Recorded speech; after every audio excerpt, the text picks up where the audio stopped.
Hello students, welcome to my channel unique lab of knowledge और मैं हूं उबरसेन पुनिया। तो स्टूडेंट्स, आज का जो हमारा वीडियो है वो होने वाला है कक्षा 12 की एक पोएम जिसका नाम है ए थिंक ऑफ ब्यूटी, जो कि कंपोज की है जॉन कीट्स ने। तो इस पोएम का हम हिंदी एक्सप्लेनेशन पढ़ेंगे, वर्ड मीनिंग पढ़ेंगे और साथ ही साथ में इस पोएम के अंदर आने वाली इंपॉर्टेंट लिटरेरी डिवाइसेस जो हैं, लिटरेरी टर्म्स जो हैं, उनके बारे में भी मैं आपको बताऊंगा। तो कंप्लीट पोएम की एक्सप्लेनेशन बताऊंगा, इसकी थीम क्या है, इस पोएम में क्या मैसेज दिया गया है, जॉन कीट्स जो हैं वो हमें क्या कहना चाहते हैं, ये सब कुछ हम इस पोएम के अंदर पढ़ने वाले हैं। तो चलिए हम पोएम को शुरू कर देते हैं और सबसे पहले हम पढ़ते हैं पोइट के बारे में। तो हम जॉन कीट्स के बारे में देखते हैं कि जॉन कीट्स जो हैं वो उनका जीवन काल कैसा रहा था। तो जॉन कीट्स के बारे में सबसे महत्वपूर्ण बात यह है कि उनका कम उम्र के अंदर ही देहांत हो गया था। उनकी उम्र बहुत ही 25-26 साल के आसपास ही रही थी जब उनकी डेथ हो गई थी और उन्होंने ज़्यादातर अपना जो वर्क है वो अपने जीवन के आखिरी सालों के अंदर पूरा किया था। तो जॉन कीट्स जो हैं उनका जन्म जो हुआ था 31 अक्टूबर 1795 को हुआ था और उनकी मृत्यु है 23 फरवरी 1821 को हो गई थी। यानी 25 या 26 साल के वो रहे थे जब उनकी डेथ हो गई थी। बहुत ही कम उम्र के अंदर ये चले गए थे दुनिया छोड़ करके, लेकिन इस कम उम्र के अंदर इन्होंने बहुत कुछ अच्छा पोइम, बहुत बड़े बड़े मतलब जो बहुत ज़्यादा फेमस हैं इनके पोइम्स, वो इन्होंने कंपोज करी थी और बहुत ज़्यादा दुनिया के अंदर फेमस थे। जॉन कीट्स जो हैं वो एक इंग्लिश रोमांटिक पोइट थे और इनकी जो मौत है वो टीबी से हुई थी, ट्यूबरकुलोसिस से इनकी डेथ हो गई थी। तो ये तो जॉन कीट्स के बारे में था। इनके बारे में कुछ और इनके जो कार्य हैं जो हम देखें कि इनकी महत्वपूर्ण पोइम्स जो हैं, जैसे पोइम्स है 1817 में इन्होंने कंपोज किया एंडीमियन 1818। ये जो एंडीमियन जो पोइम है इसमें से इन्होंने ये जो आपकी करंट पोइम है जिसको हम पढ़ रहे हैं थिंक ऑफ ब्यूटी, ये एंडीमियन जो 1818 में उन्होंने लिखी थी इसके अंदर से ये पोइम ली गई है। तो इनकी जो फेमस वर्क है वो आप देख सकते हैं इन्होंने जो कंपोज किए थे। चलिए हम बात करते हैं इस पोइम की, ए थिंक ऑफ ब्यूटी की। तो इस पोइम के अंदर जॉन कीट्स क्या कहते हैं, वो हमें जो चीज़ों की सुंदरता है या जो सुंदर चीज़ें हैं उनका महत्व समझाते हैं इस दुनिया के अंदर, कि उनका महत्व हमारे जीवन के अंदर, इंसान के जीवन के अंदर सुंदर चीज़ों का क्या महत्व होता है, सुंदर चीज़ें हैं वो इंसान के लिए किस तरीके से फ़ायदेमंद होती है। अब सुंदर चीज़ें ही नहीं बल्कि सुंदर कार्य जो होते हैं वो भी इंसान के लिए बहुत फ़ायदेमंद होते हैं। तो हम अलग अलग टाइप की जो ब्यूटीफुल थिंग्स है उनके बारे में पढ़ेंगे कि कौन कौन सी ब्यूटीफुल थिंग्स इस पृथ्वी के ऊपर है जो भगवान ने, ईश्वर ने हमें दी है और जिनके सहारे हम अपना जीवन है वो जीते रहते हैं। उन चीज़ों को देख करके या उन सुंदरताओं को देख करके हम अपना जीवन है वो आगे की तरफ बढ़ाते रहते हैं। तो चलिए हम हिंदी एक्सप्लेनेशन शुरू करते हैं इस पॉइंट का। तो सबसे पहली लाइन देखिए, ए थिंक ऑफ ब्यूटी, सुंदर चीज, यानी एक सुंदर चीज वो कोई भी वस्तु हो सकती है, किसी का किया हुआ कोई कार्य हो सकता है या कुछ भी हो सकता है। A thing of beauty is a joy forever, हमेशा हमेशा के लिए जॉय होता है यानी आनंद देती है, हमेशा हमेशा के लिए वो आनंद देने वाली होती है। इट्स लवलीनेस, इसकी सुंदरता इंक्रीजेस, बढ़ती रहती है। अब जो सुंदर चीज होती है ना उसकी सुंदरता जॉन कीट्स कह रहे हैं कभी भी कम नहीं होती है, बल्कि समय के साथ, टाइम के साथ साथ वो और भी ज्यादा सुंदर होती जाती है, उसकी सुंदरता बढ़ती जाती है, कभी भी उसकी सुंदरता कम नहीं होती है। It will never pass into nothingness, आगे उन्होंने बताया है इसी बात को, नेवर पास इनटू नथिंगनेस। नथिंगनेस का मतलब कुछ भी नहीं, यानी खत्म हो जाना बिल्कुल। It will never pass into nothingness, it यहाँ पे सुंदरता के लिए आया है किसी भी चीज की। तो ये जो सुंदरता है किसी चीज की, नेवर पास इनटू नथिंगनेस, वो कभी भी खत्म नहीं होती है, कभी भी वो सुंदरता है वो जीरो नहीं होती है, महत्वहीन नहीं होती है। ठीक है, तो उसकी सुंदरता हमेशा बढ़ती रहती है, वो कभी भी खत्म नहीं होती है। But still will keep a बोवर, और वो सुंदरता क्या करती है, वो सुंदर वस्तु क्या करती है, वो सुंदर चीज क्या करती है, कीप ए बोवर। बोवर कहते हैं वैसे तो लता मंडप को बोलते हैं। लता मंडप होता है झुरमुट जैसे पेड़ों का इस तरीके से बन जाता है कि बहुत ही गहरी छाया हमें उससे मिलती है। तो वो जो सुंदर वस्तु है उसकी तुलना किसके साथ करी गई है, ए बोअर के साथ, एक लता मंडप के साथ, कि जिस तरीके से एक लता मंडप होता है वो हमें गर्मियों की धूप के अंदर, चिलचिलाती धूप होती है ना, उसके अंदर हम ऐसे लता मंडप के नीचे बैठ जाएं, ऐसी बेलों के झुरमुट के नीचे बैठ जाएं, ऐसे पेड़ जहाँ पे बहुत ज़्यादा गहरे झुरमुट बने हुए हैं उनके नीचे बैठ जाएं तो कितनी गहरी छाया होती है और कितना मन को शांति मिलती है, तो वो हमें बहुत ही अच्छी लगती है। तो यहाँ पे ए ब्यूटीफुल थिंग की तुलना करी गई है ए बोअर के साथ। तो इसके अंदर लिटरेरी टर्म्स का प्रयोग किया गया है और इसमें जो लिटरेरी टर्म है वो है स्टूडेंट्स मेटाफर। मेटाफर का यूज किया गया है ए थिंग ऑफ ब्यूटी की तुलना ए बोअर से की गई है। तो ये कह रहे हैं विल कीप ए बोअर। तो ये जो ब्यूटीफुल चीज होती है, ब्यूटीफुल जो ऑब्जेक्ट होता है, वस्तु होती है, वो हमारे लिए एक लता मंडप का काम करती है, क्वाइट फॉर अस, ठीक है, एंड स्लीप, और हमें नींद देती है, फुल ऑफ स्वीट ड्रीम्स, ऐसी नींद जो मीठे सपनों से भरी होती है, यानी बहुत ही ज़्यादा साउंड स्लीप हमें देती है, एंड हेल्थ, और हमें स्वस्थ रखती है, एंड क्वाइट ब्रीदिंग, और हमारे स्वास्थ्य को ठीक रखती है। क्वाइट ब्रीदिंग यानी हमें शांत सांसें देती है। शांत सांसों का मतलब होता है कि हमारे ज़्यादा दिमाग के अंदर टेंशन वगैरह उसको देखने के बाद में, उस सुंदर वस्तु को देखने के बाद में नहीं होती है। तो यहाँ पे जो पेड़ों की छाया है, लता मंडप है, उसकी तुलना करी गई है थिंक ऑफ ब्यूटी से, और वो हमें गहरी नींद देती है। हम उसके नीचे गर्मियों की धूप के अंदर आराम से सो सकते हैं। हम मतलब कोई भी जीव सो सकता है, चाहे वो जानवर हो चाहे कोई भी हो, और स्वास्थ्य, अच्छा स्वास्थ्य हमारा उससे रहता है, और क्वाइट ब्रीदिंग, और हमें वो शांत सांसें भी देती है, यानी हमारे मन को या हमारी जो शरीर है उसको एकदम से स्वस्थ रखती है। अगली स्टेंजा के ऊपर चलते हैं। देयरफॉर, इसीलिए, ऑन एवरी मोरो, हर सुबह, मोरो का मतलब यहाँ पे मॉर्निंग से ले सकते हो आप। तो आगे जॉन किड्स कह रहे हैं देयरफॉर, इसीलिए, ऑन एवरी मोरो, हर सुबह, are we reading a flowery band, हम, रीडिंग का अर्थ होता है बुनना, फ्लावरी बैंड कहते हैं फूलों की माला को, हम हर सुबह फूलों की माला को बुनते रहते हैं। To bind us to the earth, और ये जो फूलों की माला हम क्यों बुनते रहते हैं, ताकि हम पृथ्वी से बंधे रहें, पृथ्वी से जुड़े रहें। अब यहाँ पे फ्लावरी बैंड का मतलब है कि हम एक सुंदर वस्तु की तलाश में रहते हैं, एक अच्छे कार्य की तलाश में रहते हैं, एक अच्छे व्यक्ति की तलाश में रहते हैं। तो फ्लावरी बैंड की तुलना भी यहाँ पे किससे की गई है, यहाँ पे करी गई है इसकी तुलना ए थिंक ऑफ ब्यूटी से। और इससे ऊपर जो पहली लाइन के अंदर मैं आपको लिटरेरी टर्म बता देता हूं, आर वी रीडिंग, जबकि ये क्या होना चाहिए, वी आर रीडिंग, ऐसे होना चाहिए ना, लेकिन पोइट ने क्या लिखा है, आर वी रीडिंग। ये जो लिटरेरी टर्म्स होती है ना इस तरीके की, उसको कहते हैं इन्वर्जन, इसको इन्वर्जन बोलते हैं, ठीक है। और यहाँ पे ए फ्लावरी बैंड का मतलब है फूलों की माला, लेकिन यहाँ पे फूलों की माला से मतलब है थिंक ऑफ ब्यूटी से। तो इसके अंदर भी क्या है, मेटाफॉर। तो हम क्या करते हैं, हर सुबह एक सुंदर वस्तु की तलाश में रहते हैं, जिसकी वजह से हम पृथ्वी पर रहें, पृथ्वी पर अपना जीवन चलाते रहें, या पृथ्वी के ऊपर अपने आप को पृथ्वी से जोड़कर रख सकें। Spite of despondence, spite of का होता है के बावजूद, डिस्पोंडेंस कहते हैं निराशा को, तो निराशा होने के बावजूद, of the inhuman dearth of noble nature, inhuman dearth, dearth कहते हैं कमी को, इनह्यूमन कहते हैं अमानवीय। तो इस धरती पे क्या क्या होता है, इस पृथ्वी पे किस किस दुखों का, तकलीफ का इंसान को सामना करना पड़ता है। पहली चीज स्पाइट ऑफ डिस्पोंडेंस, निराशा होने के बावजूद, inhuman dearth of noble nature, Nobel nature का मतलब होता है अच्छे व्यक्ति, तो अच्छे व्यक्तियों की अमानवीय कमी होती है। ऑफ द ग्लूमी डेज, और उदासी से भरे हुए दिन होते हैं। Of all the unhealthy and over darkened ways, और इसके ऊपर सारे के सारे अनहेल्दी यानी अस्वस्थ, ओवर डार्कन्ड वेज, अंधकार से भरे हुए, अंधकार में रास्ते, मेड फॉर आवर सर्चिंग, जो हमारी सर्चिंग के लिए बने हुए, यानी जिनके ऊपर इंसान चलता रहता है। तो इन सब के होने के बावजूद कौन कौन सी चीजें, क्या क्या है पृथ्वी पे, डिस्पोंडेंस, निराशा होती है, inhuman dearth of noble nature, अच्छे व्यक्तियों की कमी होती है, ग्लूमी डेज, उदासी से भरे हुए दिन होते हैं, अनहेल्दी ओवर डार्कन्ड वेज का मतलब यहाँ पे हैं गलत रास्ते, जो इंसान अपनी सफलता पाने के लिए इस्तेमाल करता है, धन दौलत इकट्ठा करने के लिए जो अनहेल्दी और ओवर डार्कन्ड वेज का इस्तेमाल करता है, यानी गलत तरीकों का इस्तेमाल करता है, लोगों को लूटता है या लोगों के साथ धोखाधड़ी करता है, लोगों को मतलब दुख दे करके वो पैसे कमाने की कोशिश करता है। इसीलिए लिखा मेड फॉर आवर सर्चिंग, ये सब कुछ इंसान पृथ्वी के ऊपर करता है, ठीक है।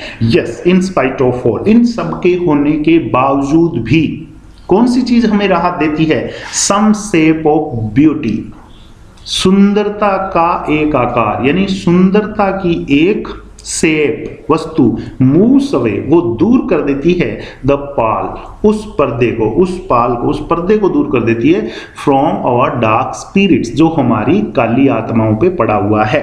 यानी हमारी जो स्पिरिट्स है, हमारी जो आत्माएं हैं, इंसान की आत्माएं, वो कैसी हो गई है? काली हो गई है। किससे काली हो गई है? मतलब बुरे कार्यों से, बुराइयों से।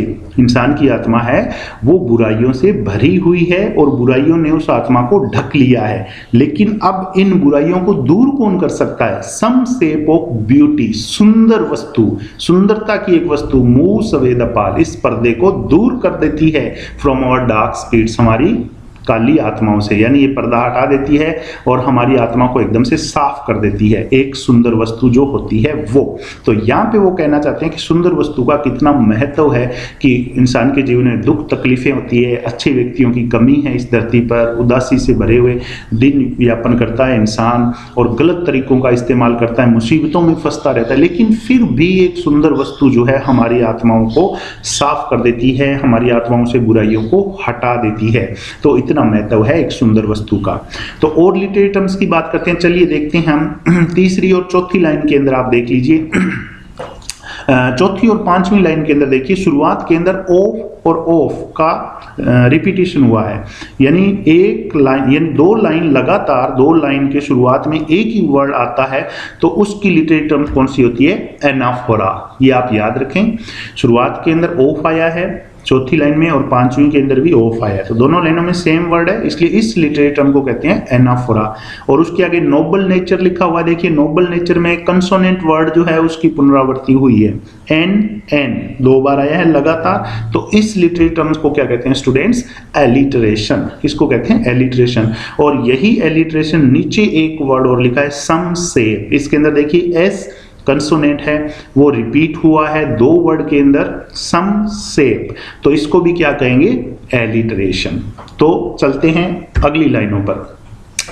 सच द सन द मून, जिस प्रकार से अब कुछ सुंदर वस्तुएं बताई है, कौन कौन सी सुंदर चीजें हैं वो पोइट ने यहाँ पे, जॉन कीट्स ने बताया आपको। सच द सन, जैसे कि सूरज, द मून, जैसे कि चंद्रमा, ट्रीज ओल्ड एंड यंग, पेड़ जो पुराने हैं, ओल्ड हैं, यंग और जो छोटे हैं, तो बड़े पेड़ और छोटे पेड़ वो सभी सुंदर चीजें हैं। स्प्राउटिंग ए सैडी बून, ये क्या करते हैं? जो पेड़ होते हैं, चाहे वो बड़ा है चाहे वो छोटा है, ये क्या करते हैं? स्प्राउटिंग, वो अंकुरन करते हैं, निकलते हैं या देते हैं। सैडी बून, सैडी मतलब छायादार, बून कहते हैं वरदान को, एक छायादार वरदान देते हैं, यानी एक छाया रूपी वरदान देते हैं। फॉर सिंपल शीप, साधारण भेड़ों के लिए। अब यहाँ पे शीप का इस्तेमाल किया गया है भेड़ों के लिए, लेकिन ये जो शीप शब्द इस्तेमाल किया है ये जीव जंतुओं के लिए इस्तेमाल किया गया है, उसमें इंसान भी आ जाएंगे, जानवर भी आ जाएंगे। तो यहाँ पे क्या कहना चाहते हैं? वो ये कहना चाहते हैं कि सूरज है वो भी एक सुंदरता की वस्तु है। सुबह के टाइम में जब सूरज उदय होता है तो बहुत ही सुंदर लगता है, और शाम को जब सूरज अस्त होता है तो भी बहुत सुंदर लगता है। चंद्रमा रात के अंदर, चांदनी रात के अंदर देखते हैं, बहुत ही एक सुंदर वस्तु, इसको बताया गया है यहाँ पे जॉन कीट्स के द्वारा। ट्रीज ओल्ड एंड यंग, बड़े पौधे, बड़े पेड़ और छोटे पौधे हैं, उनको भी सुंदर वस्तु बताया गया। बड़े पौधे और छोटे पौधे क्या करते हैं? स्प्राउटिंग ए सैडी बून, एक छाया रूपी वरदान देते हैं। फॉर सिंपल शीप, साधारण भेड़ों के लिए, यानी आम जन के लिए, जो जीव जंतु हैं उनके लिए एक छाया रूपी वरदान देते हैं। अब चिलचिलाती धूप के अंदर हम पेड़ के नीचे भागते हैं धूप से बचने के लिए, तो ये एक वरदान के रूप में हमें मिला हुआ है प्रकृति से। पेड़ पौधे जो होते हैं वो हमें ऑक्सीजन भी देते हैं, छाया भी देते हैं, बहुत सारी चीजें हमें देते हैं, तो ये एक वरदान है हमारे लिए जो हमें प्रकृति ने दिया है। और कौन सी सुंदर चीजें हैं इस पृथ्वी के ऊपर? एंड सच आर डैफोडिल्स, जैसे कि डैफोडिल्स। अब डैफोडिल्स क्या होते हैं स्टूडेंट? डैफोडिल्स जो होते हैं वो एक प्रकार के फूल होते हैं। डैफोडिल्स जो होते हैं फूलों को बोलते हैं, पीले से कलर के फूल होते हैं, उनको भी सुंदर वस्तु बताया, ये भी बहुत सुंदर होते हैं। और daffodils with the green world, हरी दुनिया, दे लिव इन, जिसमें वे रहते हैं। यानी जहाँ पे डैफोडिल्स होते हैं वहाँ पे आसपास बहुत ज़्यादा हरियाली होती है। तो ये भी एक सुंदर वस्तु है, ये भी इंसान को बहुत ज़्यादा मतलब पसंद करते हैं, खुश करते हैं। जैसे हम हॉस्पिटल के अंदर कोई बीमार व्यक्ति है, हमारा परिचित, हमारा फ्रेंड, हम उससे मिलने के लिए जाते हैं तो हम क्या लेकर के जाते हैं? गुलदस्ता लेकर के जाते हैं। अब गुलदस्ते में फूल लेकर जाते हैं, क्यों लेकर के जाते हैं? क्योंकि हमें पता है कि जब हम फूल लेकर के जाएंगे और वो इंसान जो कि बीमार है उसको हम वो फूल देंगे तो वो बहुत ही ज़्यादा खुश होगा, उसको अच्छा लगेगा वो फूल देख करके। इसलिए हम फूल लेकर के जाते हैं बीमार व्यक्ति के पास हॉस्पिटल के अंदर। तो डैफोडिल्स जो है with the green world they live in, जिस हरी दुनिया में वो रहते हैं, ये भी एक सुंदर वस्तु है। और कौन कौन सी सुंदर चीजें हैं देखिए जो पोइट्स ने बताई हैं। एंड क्लियर रिल्स, और साफ सरिताएं। रिल्स कहते हैं छोटी छोटी जो झरने होते हैं ना, छोटे झरने, छोटी छोटी आप बोल सकते हो कि जो दर्राएं बनी होती है उनके अंदर पानी बहता रहता है, उनको बोलते हैं क्लियर रिल्स। तो छोटे जो झरने होते हैं, that for themselves a cooling covert, जो अपने आप के लिए कूलिंग कवर्ट यानी छायादार ठंडा आवरण बना लेते हैं। कूलिंग कवर कहते हैं ठंडा आवरण, यानी एक अपने ऊपर कवर बना लेते हैं जो कि बहुत ही ठंडा होता है। जो सरिताएं होती है वो, क्योंकि जब ये बहती है ना आड़ी तिरछी, तो ऐसा लगता है कि एक झुरमुट सा बन गया इनका और बहुत ही ज़्यादा अच्छा लगता है। ये सुंदर वस्तु है, इसको बताया गया है, सुंदर वस्तु के रूप में बताया गया है यहाँ पे। Make against the hot season, और ये जो साफ सरिताएं हैं, क्लियर रिल्स हैं, ये against the hot season, against का मतलब होता है के खिलाफ, हॉट सीजन यानी गर्मियों का जो सीजन होता है ना, हॉट सीजन, उसके खिलाफ, यानी गर्मियों के अंदर ये हमें राहत प्रदान करते हैं कूलिंग कवर्ट बना करके। जब हम गर्मियों के अंदर इन झरनों के अंदर नहाते हैं, स्नान करते हैं, इनके अंदर जाते हैं तो हमें बहुत ही अच्छा लगता है। तो क्लियर रिल्स जो है, झरने हैं, सरिताएं हैं, उनको भी एक बहुत ज्यादा सुंदर वस्तु यहाँ पे जॉन किट्स बताते हैं। द मिड फॉरेस्ट ब्रेक, और कौन सी सुंदर वस्तु है देखिए। मिड फॉरेस्ट यानी जंगल के बीचों बीच, ब्रेक कहते हैं झाड़ झंकाड़ को।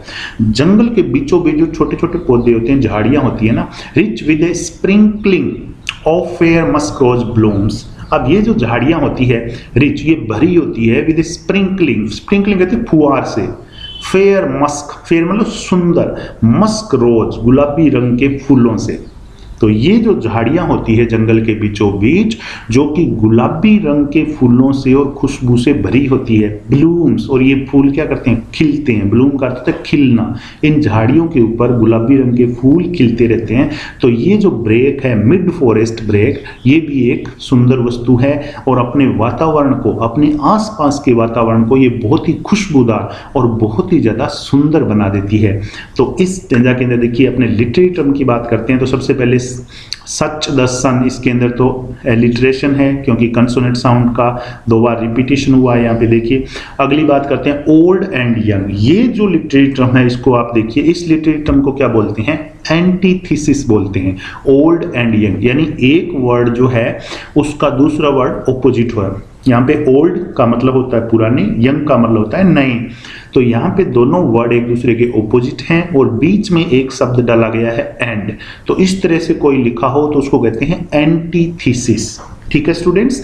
उसके बाद में देखिए स्प्राउटिंग इज सैडी, ये फिर एलिट्रेशन आ गया, एस एस साउंड का 2 बार यहाँ पे रिपीटेशन हुआ है। फिर उसके बाद में सिंपल सीप, इसमें भी रिपीटेशन हुआ है एस का 2 बार, तो इसको भी एलिट्रेशन कहेंगे। अब यहाँ पे डैफोडिल्स क्या होते हैं स्टूडेंट्स? डैफोडिल्स इस प्रकार के फूल होते हैं, मैं आपको बता देता हूँ। और जो क्लियर रिल्स है ना, सरिताएं, वो इस तरीके की होती है, छोटी छोटी झरने से, उनको बोलते हैं हम रिल्स बोलते हैं उनको। ठीक है, तो ये पूरी स्टेंजा जिसके अंदर उन्होंने बताया कि सूरज बहुत सुंदर है, चंद्रमा बहुत सुंदर है, पुराने पेड़, नए पेड़ सब बहुत सुंदर है, और जो डैफोडिल्स हैं बहुत सुंदर लगते हैं, क्लियर रिल्स, ये सब सुंदरता की वस्तुएं हैं, सुंदरता की चीजें हैं जो इंसान को बहुत खुशी देती है। मिड फॉरेस्ट ब्रेक जो वातावरण में खुशियां बिखेरता है, वातावरण के अंदर खुशबू बिखेरता है, बहुत ही सुंदर है। चलते हैं अगली स्टेंजा पर। देखिए और भी बहुत सारी सुंदर चीजें हैं इस धरती पर जो जॉन किट्स बताते हैं। देखिए and such too is the grandeur of the dooms. कौन सी सुंदर चीज है? Grandeur of the dooms. Dooms कहते हैं समाधियों को, जो किसी व्यक्ति के मरने के बाद, जैसे कोई महान व्यक्ति, कोई स्वतंत्रता सेनानी डेथ हो गई, उसके बाद में उसके ऊपर एक समाधि बनाते हैं याद के अंदर, कि मतलब लोग उसको देख करके अपने जीवन के अंदर कुछ प्रेरणा ले सके, तो उसको डूम्स बोलते हैं। और ग्रेंजर कहते हैं वैभव को, शान को बोलते हैं। वैभव या शान, जो भव्यता को बोलते हैं, ठीक है। तो ग्रेंजर ऑफ द डूम्स, इसके अंदर एक लिटरेरी टर्म का इस्तेमाल किया जिसको कहते हैं इमेजरी। इमेजरी का बहुत ज़्यादा इसके अंदर इस्तेमाल किया गया है। तो यहाँ पे इमेजरी का मतलब होता है कि हमारे दिमाग के अंदर एक कल्पना आ जाना अपने आप से। ग्रेंजर ऑफ द डूम्स हम इस्तेमाल करते हैं इस वर्ड को, तो हमारे दिमाग में ऑटोमेटिकली आ जाना चाहिए कि बहुत सारे महान व्यक्तियों की डूम्स बनी हुई है, उन्होंने बहुत बड़े बड़े काम किए हैं। तो इस तरीके से एक इमेज बन जाना हमारे माइंड के अंदर, उसको कहते हैं इमेजरी। तो ये भी एक सुंदर वस्तु है, ठीक है, ग्रेंजर ऑफ द डोम्स, क्योंकि उन्होंने बड़े काम किए हैं, महान काम किए हैं, लोगों के लिए प्रेरणा स्रोत हो रहे हैं। We have imagined for the mighty dead, we have imagine, हमने कल्पना की है, फॉर द माइटी डेड, शक्तिशाली मरे हुए व्यक्तियों की।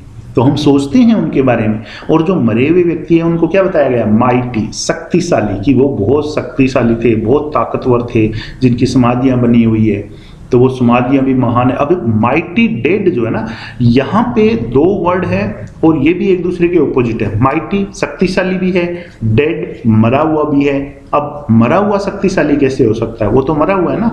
तो दो ऑपोजिट वर्ड का यहाँ भी इस्तेमाल हुआ है, लेकिन इनके बीच में कोई भी दूसरा शब्द नहीं है, इसलिए इस प्रकार की जो लिटरेरी टर्म होती है उसको कहते हैं ऑक्सीमोरॉन। याद रखें स्टूडेंट्स, इसका नाम ऑक्सीमोरॉन। माइटी डेड, दो लगातार वर्ड आते हैं जिनके अंदर बीच में कोई और शब्द नहीं होता है, और वो दोनों वर्ड एक दूसरे के ऑपोजिट होते हैं।